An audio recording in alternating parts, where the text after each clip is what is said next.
we have the chance to get to the FA Cup quarter-final to play Liverpool, and we're previewing the game, and we're talking about fucking mugs. Like 2 minutes. That's all the FA Cup is, one big mug. Christopher Schindler has a chance to write his name in Huddersfield Town legend. And he takes that chance! We're up for the cup. Are you? Welcome to the warm-up, episode 63. Joining me, your host, Brady Frost, is Tom Bradshaw, as always, and we're joined by James Whittaker and what looks like Neil Warnock in the background. How are you both? Brilliant. I'm good, thank you, Brady, and I'm all right as well. Thanks, Brady. Is that Neil Warnock's ghost? He's still alive, he's not dead. Although you might think I am, but not. Wait a bit, chuckle there. Yeah. If you think how this podcast is going to go, listeners, I think the opening is a good start there. So anyway, we're going to let you in on a little secret. We're recording this before the Peterborough game, and as we're recording, the news came through that we could play Liverpool if we beat Nottingham Forest in the cup, and it would be at the John Smith Stadium. So very exciting stuff. But let's set the scene a little bit, because you may have noticed this is the first FA Cup match we're podding about, you lucky listeners. And you know, why don't you come along with us and join and jump in the bandwagon? There's plenty of room. So Forest, we've played them twice in the league, and it's even Stevens. We've won away, and we've also lost at home. But because we're talking about the FA Cup here, looking at Forest's cup games, they've beaten Arsenal and Leicester at home. And this will be their third game that's at home in the cup in a row. Is that a fix? It's not for me to decide. I was going to go very Lampard and then, but no, serious, joking aside. Well. It's an impressive run, and Steve Cooper's doing a great job at Forest since coming in. He's actually averaged, I had time to look into the nerdy old stats, 1.96 points per game, and he's lost just 4 of the 27 games in charge of Forest in all competitions. When we look at that, is pretty good, mate, isn't it? Yeah. Town, meanwhile, we know how well they're doing, and they've also beaten Burnley and away and Barnsley at home. So, James, you return to the podcast for this mouth-watering cup tie that's live on ITV4 on a Monday night.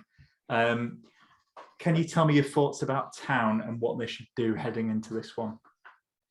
Well, as I've said, I am going to the game. I'm absolutely delighted to change it to a Monday night for ITV4. ITV4, that is. 4. But no, I think I'm pretty up for it. I think I always like the cup. It's a great sort of, it's a little bit pressure's off, just slightly. It's just a bit of, not really distraction, but just kind of like nice foil to the league. The league, it just feels like every 3 points matters. Whereas the cup's just a nice sort of entertaining thing. There's a lot of history there, and I think that I'd like to see. I suppose now we're probably at a point with the squad where you can rest, but not really be weakening, which I think is where you want to be, and especially with it's not going to be like, we've not been like the Plymouth game last year.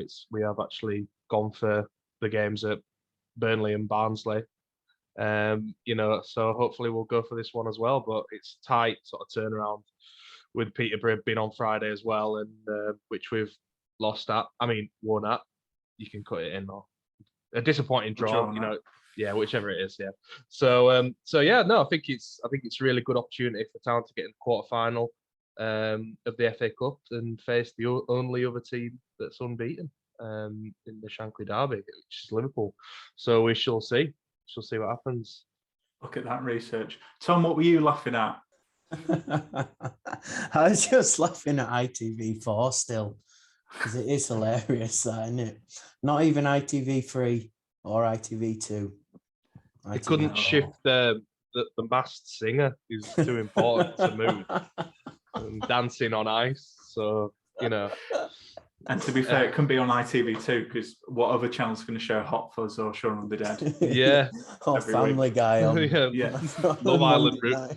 Love Island repeats, Love Island extra, Love Island too hot, X on the beach. You know, like no, I don't give a shit about two historic clubs playing out. You know, I wonder if they'll even have anyone if you're covering from- it. It'd be like the really bad iFollow where it's just one guy in a box talking about it who isn't even at the game either. He's just watching it on TV. it could be us, it could be lads. like it could Could be be us. fan cam. You know, that much loved feature of people just screaming down the mic Yeah. while watching the team.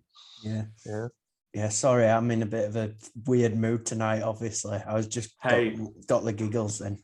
Hey, we like it. We like it. Tom, as I've mentioned, we're recording this before the Peterborough game. Apologies in advance to Craig 4629 with his no profile picture, who's probably going to tweet this about this pod being pointless.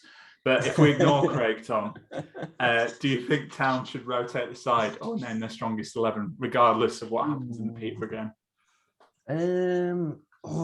It's tough, isn't it? It's a great opportunity because I think all the pressure is on them. Really, especially their fans, seem to think they're gonna walk it almost. They're strange Forest fans recently. I think they've trying to create some sort of weird rivalry with us. They seem to be the only fans that are really annoyed that we're in the top six. So it'd be great to put one past them, and I think because that pressure's on them, it's a good opportunity for us to maybe put out a stronger side and show up. But also, I was looking at squad. I think I have made a few changes, and I think you can afford to do that because I think we've got a bit of strength in depth now. So it wouldn't worry me if we saw changes in coming into Monday.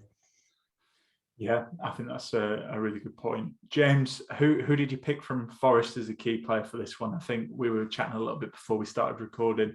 Quite a few good players. You know, I know we're above them in the table, but they do have some good players to pick from. Yeah, so in terms of, you know, I've gone for Philip Zinkernagel just based on sort of previous performance that we saw from him in the away fixture. Although we won that game, I thought he played pretty well, looked quite dangerous, hit the bar at least once. I feel like he maybe had another couple of long shots that were quite dangerous. But I feel like maybe just because we restricted them to long shots really is maybe also counts into that. But having said that, you know, 4 goals and 5 assists, not too bad for a number 10, not great. I did actually think it might be a couple more than that. But yeah, and he's won the league in Norway with Bodo Glimt, who obviously knocked Roma out. And was it Tottenham as well? Am I just dreaming? Celtic as well, didn't they? And Celtic. Well, there you go. So yeah, I think he's a decent player, and just sort of dropping in that number 10, I think it'd be really important for the Town's midfielders to play close attention to him, really. So yeah, that's who I've gone with. Yeah, that's he's a great player. I remember when Watford brought him in January and we played him. I think he always caught the eye. So I was surprised Forest got him on loan, to be honest. But yeah, he could definitely cause us some danger. Tom, who did you pick from Forest? I'm kind of going off the last away game. I thought a lot of what James said, totally agree with. I mean, they had chances, but I think we just kind of made them take long shots. I mean, and they did it the bar, but I don't really remember them having a chance where I thought, "Ooh, they should have scored that." If I'm probably wrong though, but I've gone with Jack Colbeck because I felt like Lewis O'Brien almost dictated that away game last time. He broke through the lines a lot and he was fouled a lot, and I think by Colbeck. So I kind of think if Colbeck played better than he did the last time against O'Brien, then that might stop us progressing up the pitch more. I know he fouled him a lot last time, but if he kind of stepped up to where he wasn't fouling them and actually winning the ball back instead, So yeah, I've gone with Colbeck because I just think in that middle is where the game's going to be won on Monday. Yeah, no, good point. Gingers versus gingers as well. What we love to see. It's always a big one. So yeah, hotheads. Well, I can say that because I'm ginger. But okay. In terms of I can't speak. Similar players in terms of I can't speak. I can't. Get him walking. We love our Welsh winger, Sorba Thomas, but Forest fans have one of their own. Brennan Johnson caught the eye this season. Brentford had bids rejected for him in January as well. Looks like if Forest don't go up, he could be a Premier League player. In both of the cup games, and I think in the league as well, Steve Cooper's named quite a strong team, playing his full strength. So he's played Brennan Johnson up front with Keenan Davis, the striker on loan from Villa, who's come in and done really well. So they play a 3-4-1-2 formation. Johnson's got 10 goals, 6 assists in 32 appearances, which is particularly good when you consider he kind of starting as a winger rather than a striker. So bit of an interesting one.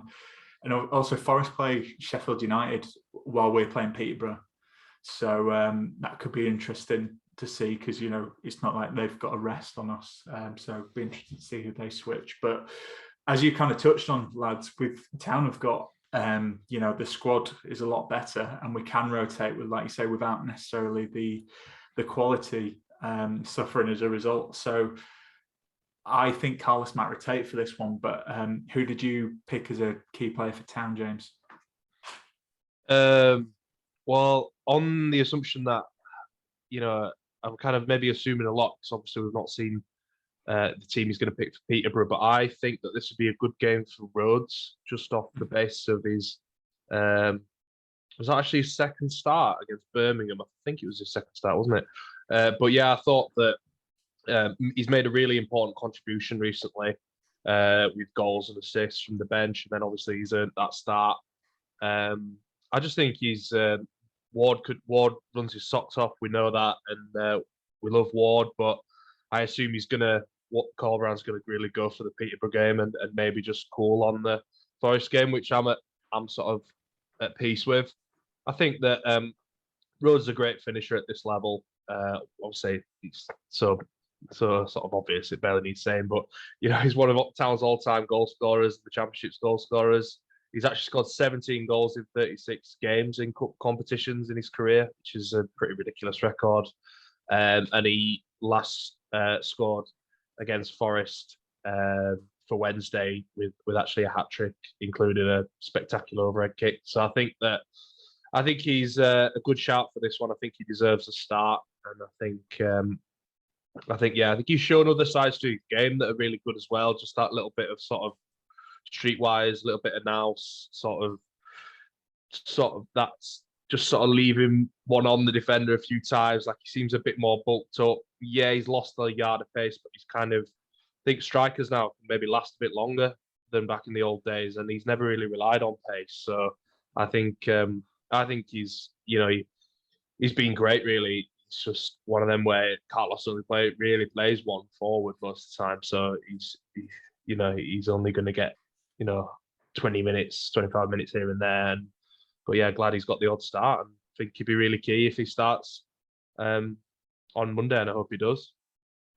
Yeah, I picked Rhodes as well because I think if you have to guess changes, I think that's probably the most likely one, or one that you could argue is probably going to happen. And like I think we said on this before the Birmingham game, Rhodes had averaged a goal and an assist every 101 minutes. So like you say, he has been doing well, and I think we know what Ward does from a pressing point of view, but if Rhodes has runners next to him, and we're putting chances into the box, we saw what he did against Cardiff when he came on. So I also copied you, James. Tom, did you pick Rhodes as well, or did you go for someone different? Yeah, I picked Rhodes as well. So did you? Okay. Well, I didn't pick Rhodes, but like we've said, it is difficult, isn't it? Because I think tomorrow night is going to be a massive indication of how he's going to line up on Monday. I've got a feeling he might play Blackman on Monday. maybe. Yeah, I think he will. And I just think for him to have a good game, because they're going to get chances, and he's going to be called upon. So I think as long as we can frustrate them, I think that kind of came down to it when we played them last. Like, frustrated them, the crowd started to get a bit aggy, especially when we went 1-0 up and they couldn't really break us down in that second half. So I think Blackman for me, or whoever's in there, I guess. But yeah, I'll go Blackman, I think, just to keep it solid. Yeah, no, good pick. Yeah, maybe we should have done this after the Peterborough game, but we've done it so it could be out with you on Saturday. How good a way gives you time to listen. But we'll move on. I caught up with, because I'm jumping ahead there. It's View for the Other Side. I mean, you know where I was going with this. But I caught up with Rich from the Forest fan podcast, 1865, the Nottingham Forest Ramble ahead of the game. And here's what he had to say. Hi, Rich. Thanks for joining me again. So, Forest played Sheffield United last night and they played a strong team. Do you expect them to rotate for the cup game? Hi there, Brady and the team. Thanks a lot for having me on. So we did play a strong team last night at Sheffield United. It was a big match, wasn't it? Two teams who are desperate to join Huddersfield in the race for promotion, whether it be playoffs or even better. Let's be honest, it's likely to be the playoffs for us if we could manage it, but it's so tight, and therefore Forest were always going to put out their first choice team. But for the cup match, to be honest, I do think that it's likely to be a similar lineup for the Reds. I think that Steve Cooper has tended to use a fairly small pool of players. The only times he's really had to change things around was around Christmas time. So when you beat us at the City Ground, we were pretty depleted with COVID and other injuries. But now, apart from Lewis Grabban, we've got more or less a fully available first team squad, and yet there's still players who cannot get into the match day 18. So I would imagine that we'll probably play a fairly similar team against you on Monday. The exception will be Max Lowe will probably come in at left back, and I would imagine that either Jack Colback or Philip Zinkernagel will drop out. What we don't know is whether Brice Samba's going to get back in goal, because Ethan Horvath proved himself to be pretty capable in the net. But the difference is that Samba is basically like an outfield player. So it may well be that his style suits the Forest way of playing a little bit more. Forest have had some scalps so far in the Cup. Is it a priority for Forest fans as opposed to the league? Is the Cup a priority? Absolutely not. It's just loads and loads of fun because we've had those two Premier League scalps. Let's be honest, okay? No Forest fan expected us to be in the race for the playoffs, especially after the first 7 matches of the season. And just like I've read you and quite a few Huddersfield fans saying that you expected this season to be a bit scrappy, you never expected to be up there. So it's one of those things. Take it while you can, because you never know when the next chance is going to come along. And when it comes to trying to assess what the big prizes are, of course, the prospect of getting promoted is the ultimate prize. Although, Brady, as you and I discussed privately before we recorded this, it would be wonderful to get in with a chance of promotion and then turn it down so you don't get battered every week in the Premier League. And finally, where do you expect the game to be won and lost from a Forest perspective? From what I know of the way that your team play and the way that Forest play, I think the wings are going to be very important. Obviously, you've got your wing backs, Toffolo and Zorba Thomas, who are both players who are really capable of creating, and Thomas in particular looks very impressive, to the point that I think Toffolo's been underrated and has gone under the radar as a result. And what that means is that Forest also have a lot of power in the wing-back areas. Jed Spence, like Thomas, gets all the headlines. And along with Isaiah Jones, those are probably the 3 most outstanding wing-backs in the entire division. But on the other side, we've got Max Lowe, who quietly and efficiently gets on with the job. And also, Max Lowe's got a pretty good ratio of getting assists. He's created quite a few goals. He's also got a really good record of tackles. So if you're looking at the stats, he's probably, in many ways, the more statistically impressive player than Jed Spence. So those two, I think, are going to be crucial up against your fullbacks. And of course, the other thing is up front. We know that Danny Ward's on fire this season, and we know that Lewis Grabban, who is usually your nemesis, but he's out injured. And Keenan Davis has come in. He's playing really well as a number 9, but he's not the kind of number 9 who's constantly in the box and poaching in the way that Grabban is. So it's going to be down to whether the Brennan Johnsons, or if he plays Philip Zinkenagel, if he doesn't, maybe Jimmy Garner. Those will be the players who will be looking to kind of get in the box and try and get goals. Unless, of course, Ryan Yates pops up like he has done a couple of times recently. So those could be crucial players for us. I think as well, as I alluded to earlier, if Samba's back in goal, that could make a difference, not just in terms of keeping goals out, but in terms of Forest's entire style of play.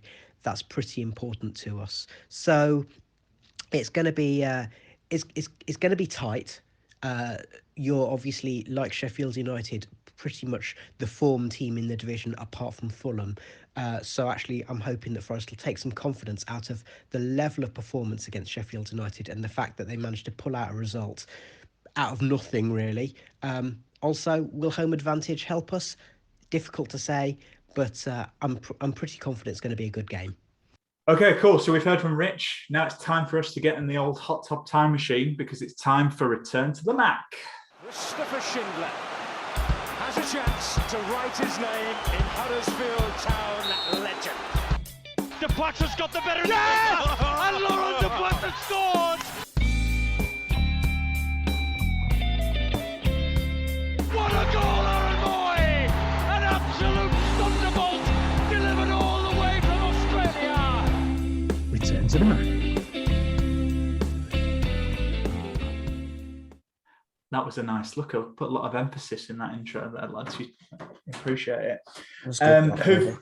Thanks, mate. That's what I need. God, this podcast is weird. Right, who have you picked? I'm gonna jump in here because I had time to do a little bit of research. Last time we scored in the 5th round, we've been in the 5th round a few fair times recently. Was in the 5th round replay against Manchester City back in 2017. And we took a shock lead through Harry Bunn before going on to lose 5-1. So I picked Harry Bunn for him to score early, give us a lead, and then I'll probably just take him off because I don't think he's as good as this team. Yeah. So sorry, Harry. But yeah, Harry Bunn. Yeah. You liked Harry Bunn? Nice lad, wasn't he? I think Harry. He's a good, tidy player though as well. Crazy how he played for Town, and then it's now just where is he Scunthorpe? I thought he was at York, wasn't he? Oh, yeah, he might have even dropped into National League, yeah. Crazy. Have a look, should we do some live research? He does play for Scunthorpe. Oh. Sorry, what were you going to say, James? I was just going to say I did see him on a night out in York, but that was when he played for Town. All right. Is that why you thought he played for York, though, James? I think he did play for York. They're probably offering ridiculous wages, aren't they, for that division? York City. 12 appearances, 3 goals. What, is it York now or is it Scunthorpe now? He's at Scunthorpe now, but last year he was at York. Oh. So what was he like on the night out, James? Or do you not want to say? I think he was maybe a bit like not just trying to have a night out with his mates, and maybe didn't want like a drunk Town fan coming up to him going like, "You're Harry Bunn, aren't you?" So yeah, I understand that, but I was slightly disappointed that he wasn't, delighted to see me. Do you know when we got promoted from League One? Were either of you out in Town that night? Because all the Town players ended up in Tokyo's, and that was pretty funny. No, I don't think I was. No. I don't think I was, sadly. No. Yeah, I remember singing with Alex Smithies on Tokyo's top floor. Oh, nice. What were you singing? Do you remember? No, I can't remember. I remember when we beat Wednesday away.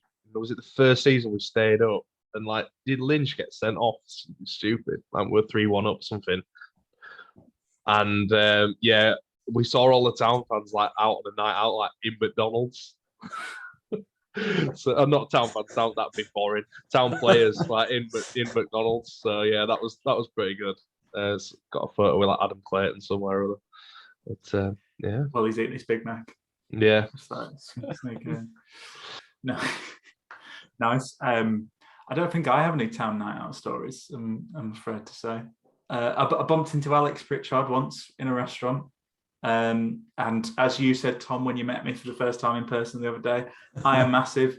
Alex Pritchard is not massive, so I feel like I was quite rude because I had to like proper look down to see him. To like, you know, when you double take someone, I was a bit like, oh, it's Alex Pritchard. But you know, like his town career, it wasn't wasn't great, wasn't the best encounter. So anyway, Tom, who do you pick? Return from that. Do you go for anyone weird? No, not weird. I think I kind of trying to think of like some big cup performances we had in the past, and I've gone with Gary Taylor-Fletcher as my return to the Mac. He had a good chant. His touch for a big lad was amazing. Going on into it's amazing how good he was at Leicester. But when you look at him when he was at Leicester, it was like he could have been every Sunday League player ever, but he was still top class. But yeah, I loved him at Town. What a little signing he was, really. Shame we just didn't hold on for him for a bit longer. But yeah, Gary Taylor-Fletcher for me. Lovely. Didn't he score like the 500,000th goal? And it was like a really good goal, yeah. Yeah, I always remember that. Like a half volley or something from outside the box. Yeah. I had a mug. I even had a commemorative mug with that on.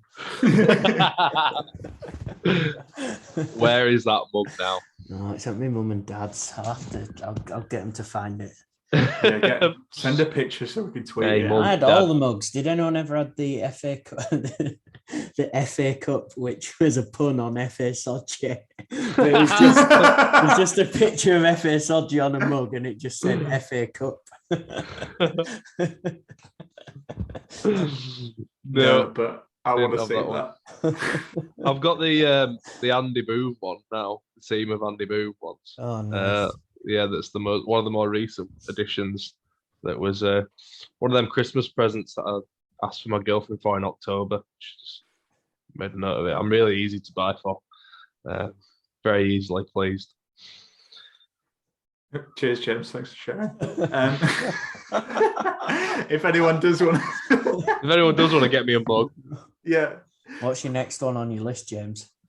I don't know. I haven't seen any others yet. Although I've got that kit one. I like the kit ones. You know, the yellow. Oh, yeah. I've got that I really like. You got a Warnock mug at all? Or? No. To be honest, mugs. I'm kind of a bit like. You are a mug. Wow. Whoa. Bloody hell. Can we stop with this banter? Can I just say, lads? We have the chance. Too many. We have the chance to get to the FA Cup quarter-final to play Liverpool, and we're previewing the game. And we're talking about fucking mugs.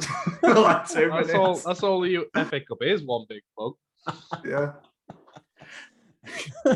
Strictly, but sorry. What mug did you want, James? Carry on the mug chat. No, I was just saying. I think that you can have too many mugs in a kitchen cupboard. They get out of control at times. They do, actually. We did a big cull of mugs in this house recently. Yeah, you need the culls. You need regular culls. They get out of control. Yeah, you're right, James. We called it too far, James, and now we're struggling. It can happen in a cull.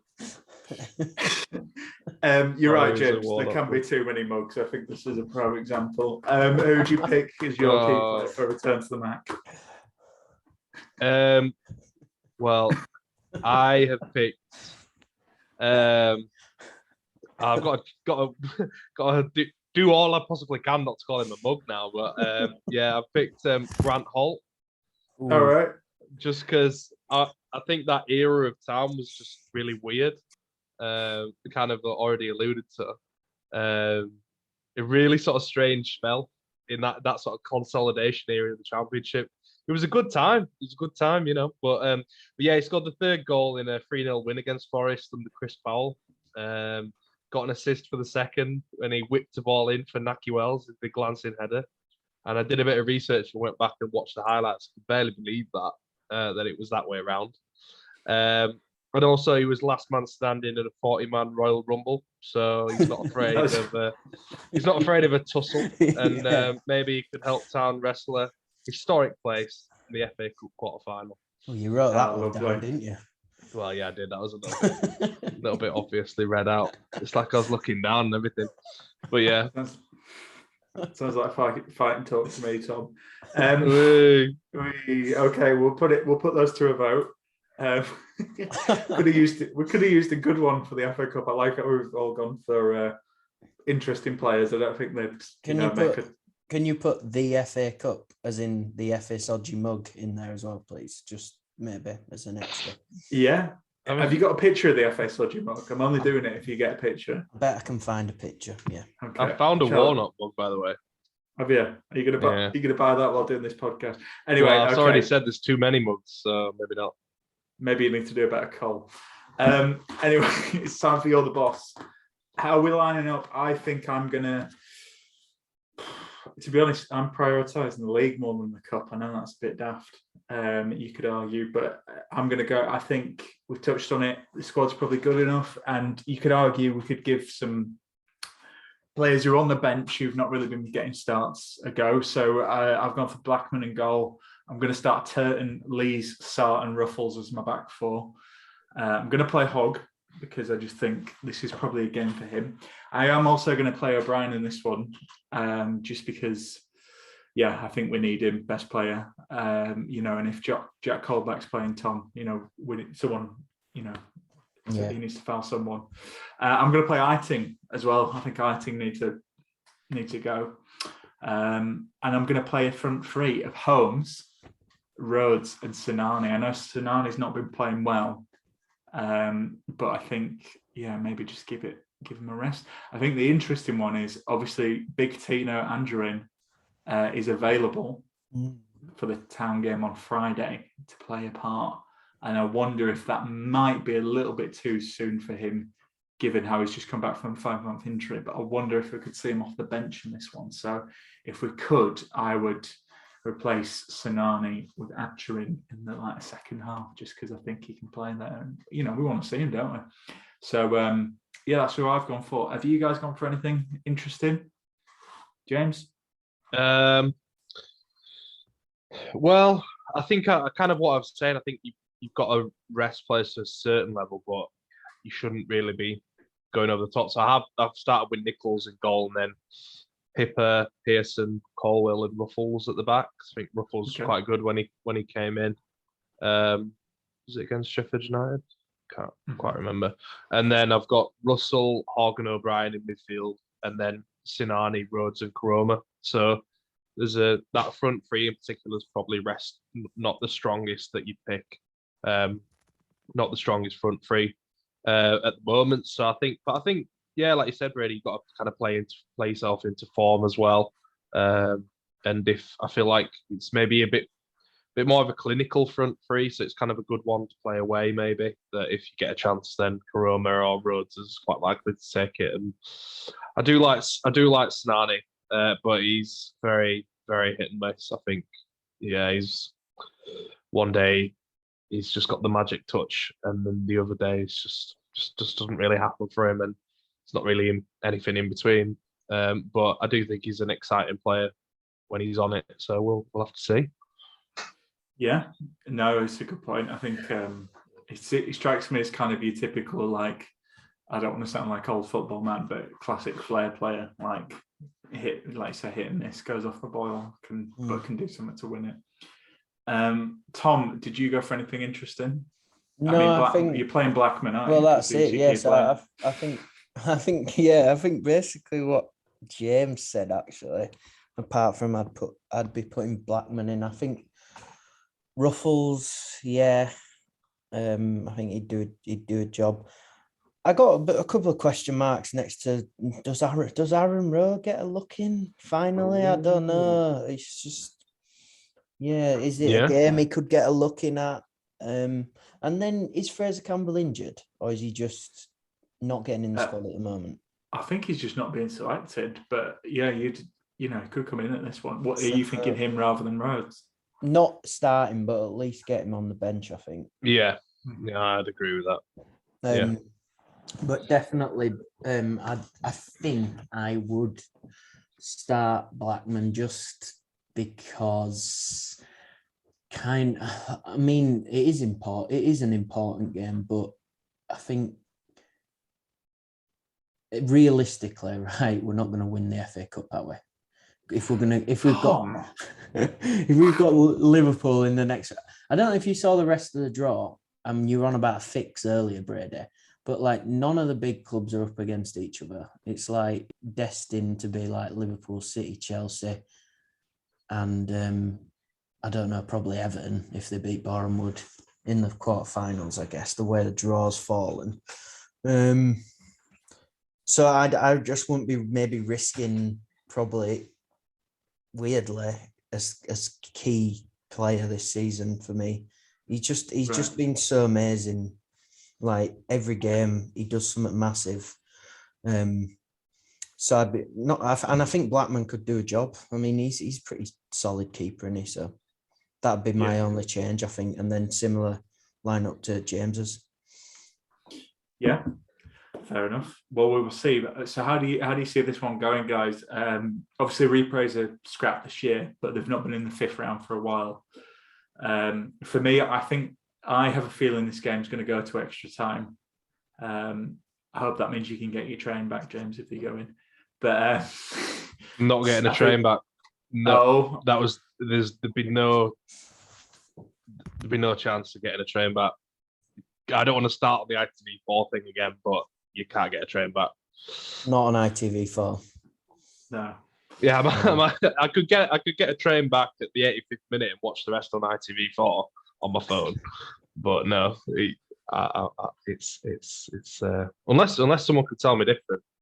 But I've already booked travel watch now, so okay. Oh, fair. Fair enough. I think it goes to extra time, and I think just the combination of what I think will be a changed lineup for Town and Forest being at home, I think we could lose this one. And I hope not for your sake, James. I hope we win and you have a big night out and enjoy that travel lodge, or not remember most of it because you've enjoyed yourself a bit too much. But I'm going to go 2-1 to Forest in extra time. I just think, I don't know, like you say, it'd be great if we could play Liverpool at home in the next one, but I just think I almost want Forest to go through in this one so they're distracted by that, and that means we've got one less challenger in the playoffs, because we were talking about it after we recorded the Peterborough podcast, Tom, and I think we've got a really good chance to make the playoffs, and I never thought I'd be saying that at the start of the season. So, I don't know. Yeah, I don't know. I think Town could win this. I think it'd be interesting to see what team Forest plays on Friday, but I just have a feeling, home advantage, and we'll probably make some changes. I just think they'll win out. Tom, what about you? Do you agree, or are you telling me to shove it? I think it depends on who scores first, like that old blooming tick that off the bingo. Ooh, whoever scores first. But I do think like if they score first, then they'll go on to win it comfortably, in my opinion. I can't see us kind of coming back under that atmosphere on a Monday night. Their atmospheres in the cup have looked pretty good in their other two games, and I just think they'll be up for it. But if we can really frustrate them for if it's 0-0 at half time, then you get the next 20 minutes gone still 0-0, they'll start to get frustrated. We nick a goal. I think even if we nick a goal in first half and then just do some good old shithousery and see it out, defend really well, waste time, wind them up, pressures on them. So I think we're going to win 1-0, Brady. I think we'll score in last 20 minutes, see it out. Yeah, that would be very, I know some people who are Forest fans, that would be very Forest, they would say, to beat Arsenal and Leicester and lose to a little team like Huddersfield. Well, I did think that as well. I thought, it would be very Forest. They've done they've done so well, and then they lose to us. It'd be quite funny, actually. Yeah. James, are you swayed by going there? Are you the good luck charm that this club needs?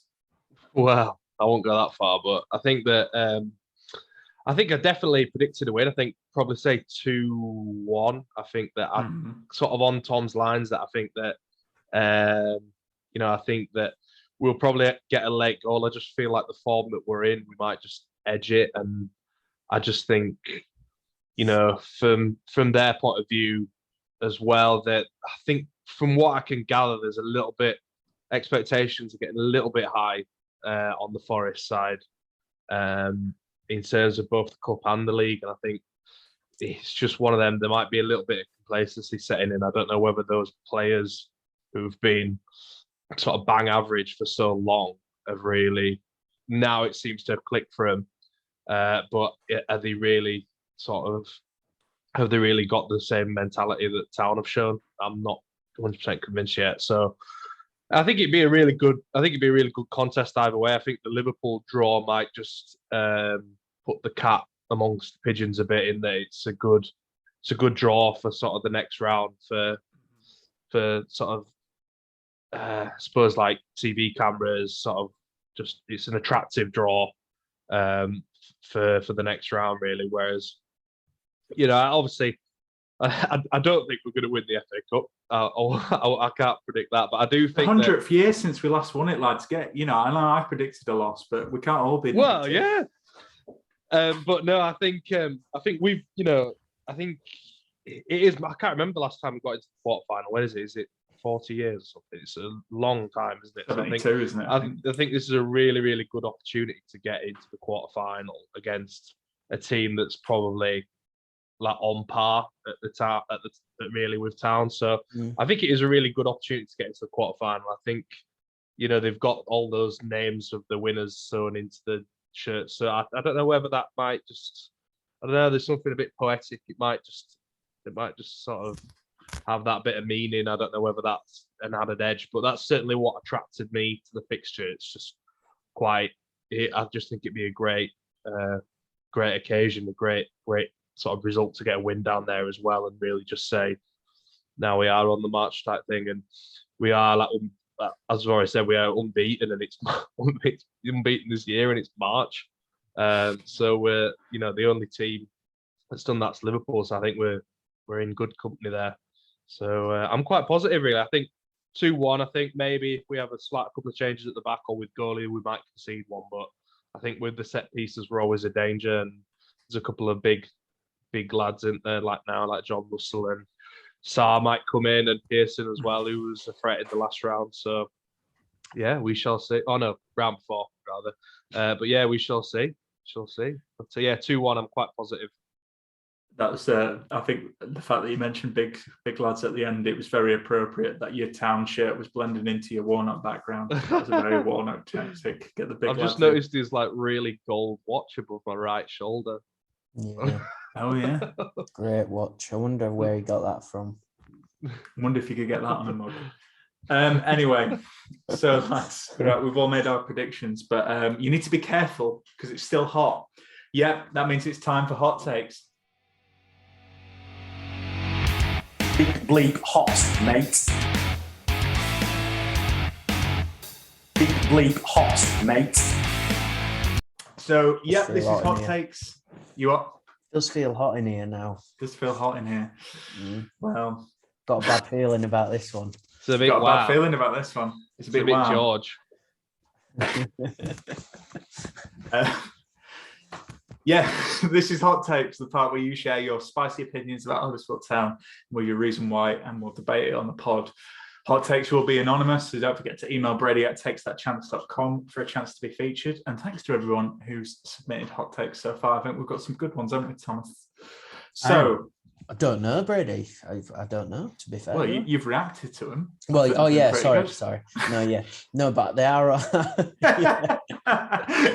So yeah, I think they're good, but clearly yeah. Tom doesn't. I'm being impartial. They could go hotter.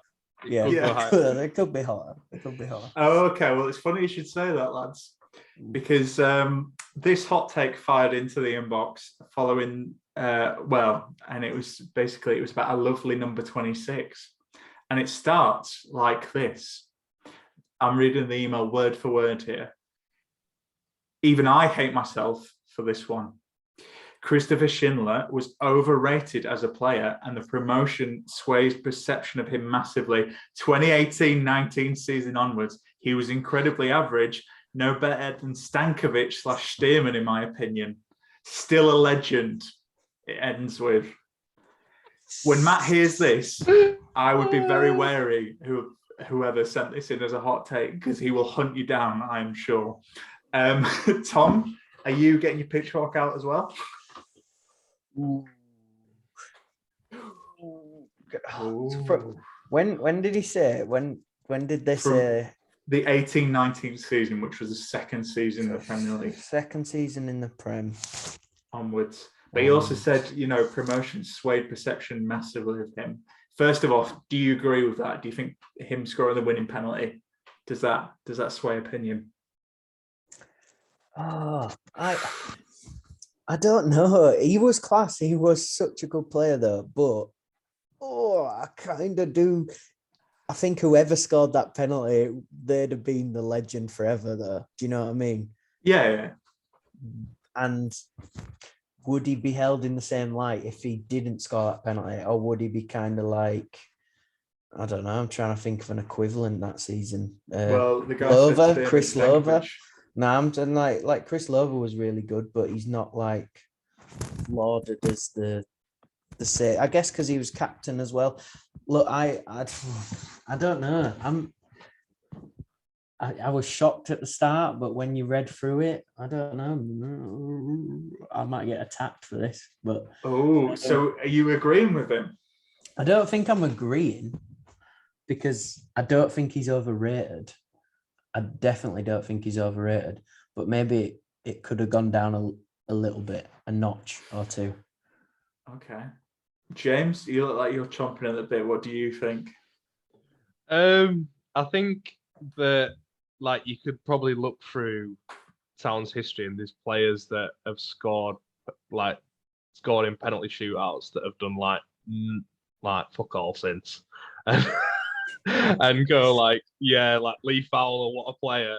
And it's yeah. He went straight into non-league, and it's we do kind of say what a player. But at the same time, I think that it's not even in the same universe for me.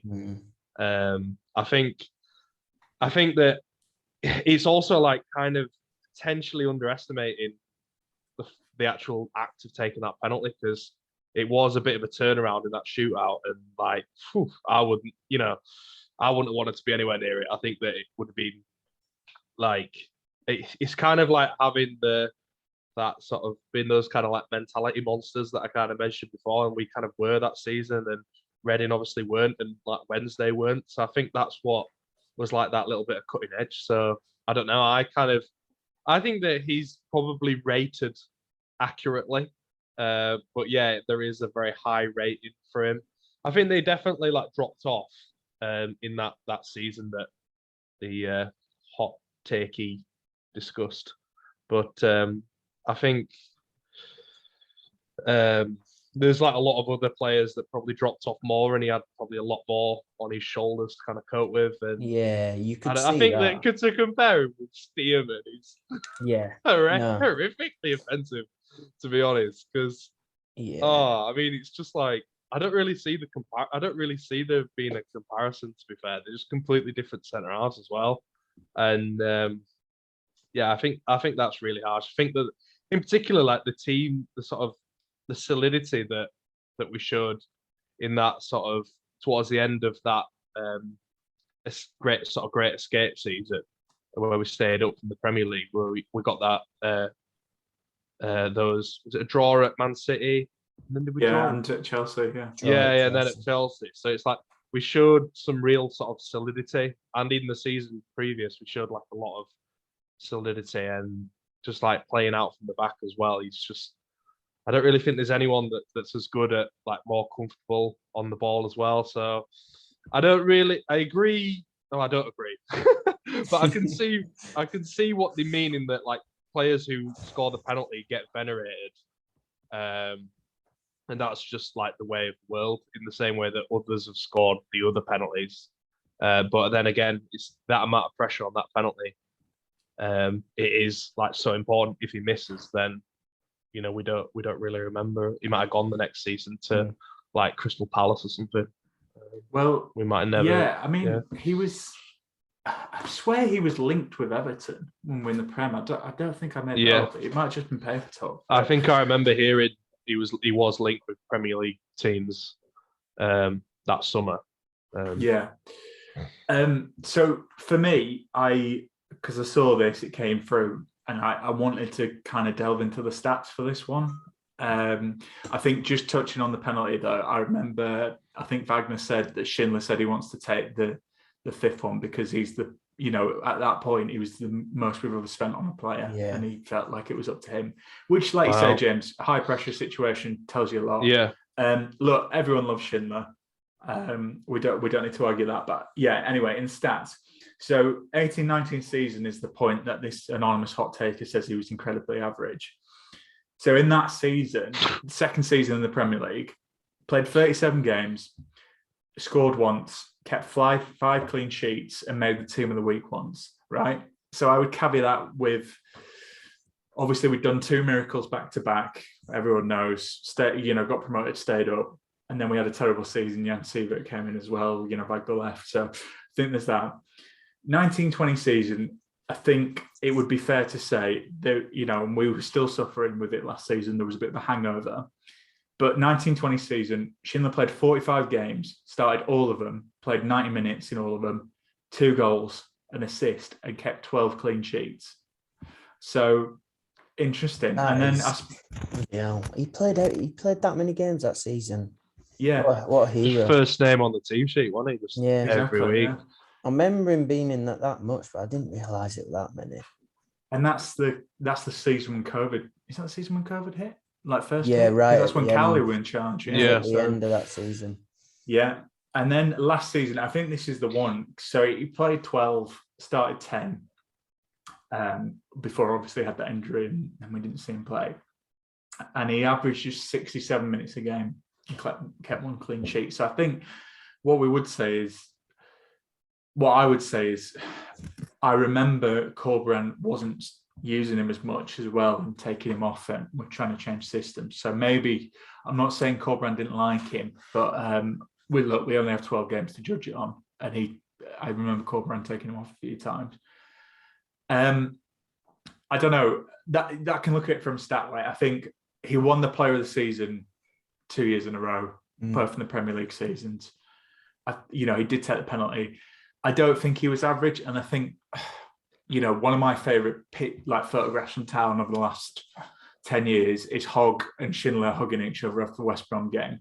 Yeah. Because I think they just knew, of all the players who had been for a lot of shit, losing every week, they knew what it meant to stay up and not do a Sunderland, and do a double drop. And I think, I'd be really interested to see what he thinks, when he retires, and same with Hoggy maybe, but because Huggy's touched on it, but I wonder if the mental fatigue of that and all the stuff that was going on, had a part to play in it. Yeah. I think you could maybe see that. I think it seemed to rest on Schindler and Hogg a lot more, because I think they, to be honest, I think they gave a shit, and we had quite a few players that didn't care. I disagree with it. I think everyone had a drop off, hence why we were crap and nearly got relegated twice in a row. But you look at that team, and I think there was a lot of people doing a lot worse and not pulling away, like you say, James. So maybe it's because I love Schindler, maybe because, we all know he's a handsome man and, he scored that penalty, but I really have to disagree on this one. It was Richard Stearman, like you said. Richard Stearman! Come on. Yeah, that bit's taking the mick a bit, isn't it? That is taking the mick. I think just to add on what you said, I suppose, it's we spent 3 years where he's been in the center, where he's been like the center of that defense, and when we go up, like what got us up was sort of our really strong defense and strong sort of mentality and like togetherness. And then the one season that he's like injured for the whole time, we concede like 70 goals in the championship, and go through however many like defenders that just like Keogh, Stearman, Sarr, like they're just nowhere near. And Edmund Green's a bit of you kind of got to overlook that because he's such a young lad, and it's not really fair to compare. But do you know, there's just like comparing him to Keogh Stearman or Sarr, like there's just no comparison, and just that amount of goals conceded just kind of speaks to the fact, yeah, we were playing an attacking style, but I think as well there's just like this big great hole in the middle of the defense as well, and maybe he covered up a lot of cracks that we didn't quite see with, you know, just being that calm presence on the ball, and then suddenly you've got like this wide-eyed stare of Richard Keogh like pacing around, and you know, it's just it's just such a calming influence on others as well. Okay, here's one for you then, lads, because we obviously this podcast going. Schindler's fit, obviously now. He's played 20 games this season for Nuremberg. Does he get in ahead of any of our centre backs? So Pearson, Lees, and Colwell. Would you take him back and get rid of one of them? So I think a few people have said this, that kind of Lees feels similar to Schindler in that kind of calming presence in the back line. Kind of does everything very chilled. You don't really notice he's playing, but in a good way. And I think that's kind of what Schindler were like. So does he get back in this squad? I don't know. Maybe, yeah. I mean, for nostalgia reasons, I'd probably have him back all day long, yeah. He's good enough. Now we've discussed this, Brady, now we've gone through it and I've refreshed my mind on Schindler. He's the best defender we've had in the last 20 years, I think.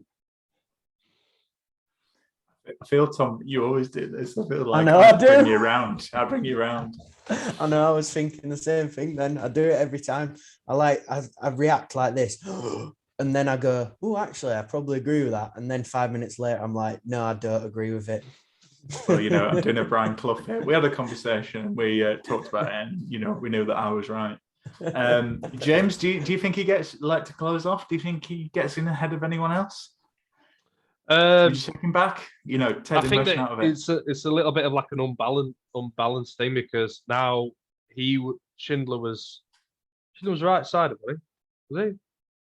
No, was he right-sided? Left? Yeah. So, but like Pearson is like the sort of that kind of bruiser, like centre half. You know, like Heffley was like left side, he was the bruiser. So Schindler naturally fitted in as a right sided next to him, whereas now it's just switched slightly in that definitely not Holmes. Lees or Colwell are like the left sided, they're like the Schindler type, and then you'd fit in your right sided Pearson next to him. So he doesn't really fit unless you want to play someone who's probably too similar. So it doesn't massively fit, but I suppose you could play him and Sarr if you wanted to keep that thing. So I think definitely in a free he'd get in. I think it's a funny one, isn't it? I think he probably would start just for sentimental reasons, but it's just like the squad has kind of changed, and like squad building takes all these things into account, doesn't it? Which is kind of a boring answer. No, but it's a good point, isn't it? Yeah, because you can't just go, oh yeah, well, I like Pearson and I like Schindler, and then as soon as the ball comes to Pearson on his left foot, he's like cacking himself. You know, it doesn't work like that. You know, you've got to have someone like a good left footer and a good, well, not always, but ideally you have someone who's like decent with the left foot if you want to try and play out, especially. So, and then like the other thing is just like him and Lees are a bit too similar, and him and Colwell too similar. So I think you probably still get in just because he's just a luxury player. You just have to build your team around him. But yeah, it doesn't really work with the way our squad is at the moment. Yeah.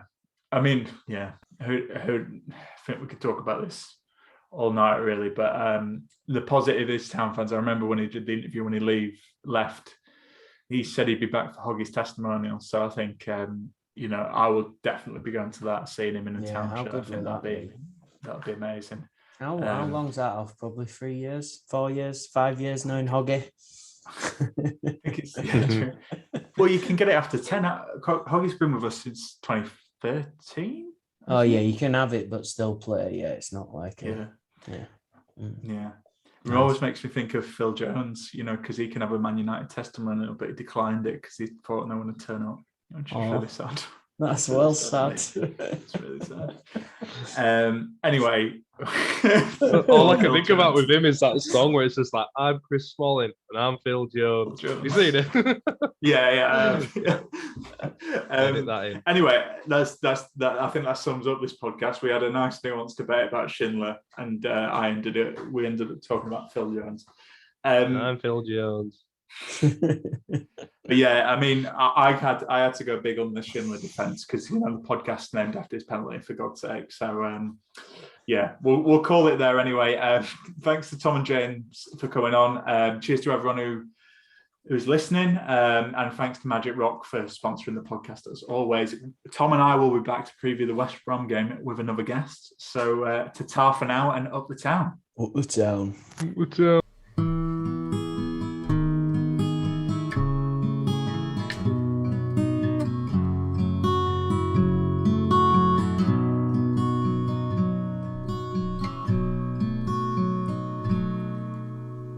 There's a team that is dear to its followers.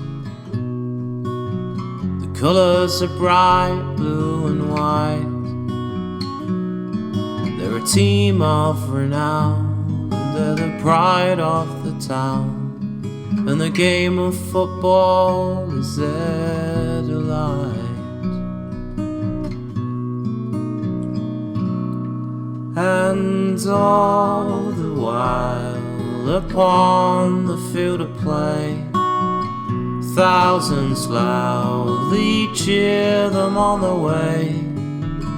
Often you can hear them say, who can beat the town today? And then the bells will ring so merrily, and every goal shall be a memory. So town, play up and bring that cup back to Huddersfield. So town, play up and bring the cup back to Huddersfield.